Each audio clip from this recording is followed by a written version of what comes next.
એક સવાલ એવો આવ્યો છે કે જીવવું એટલે શું? તો એનો જવાબ એવો છે કે જે ક્ષણ તમે આનંદમાં છો ને, બસ એ ક્ષણને તમે જીવો છો.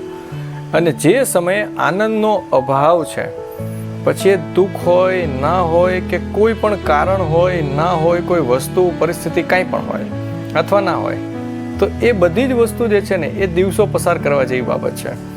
એટલે જ્યારે આનંદ છે ત્યારે જીવો છો, અને જ્યારે આનંદનો અભાવ છે એ દિવસો પસાર કરો છો, એવું આપણે સમજવું. હવે વાત એ જ છે કે તમે કઈ ગતિ તરફ છો, દિવસો પસાર કરવાની ગતિ તરફ કે જીવવાની ગતિ તરફ.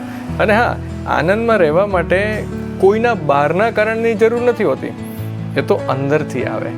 અંદરનું કારણ ગોતો, અંદરની જે શાંતિ છે એનું કારણ તમે શોધી પાડશો તો સ્વાભાવિક છે કે તમે જીવશો.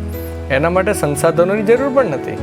તો જીવવું છે કે દિવસો પસાર કરવા છે, એ હવેથી નક્કી કરી લેજો. Thank you.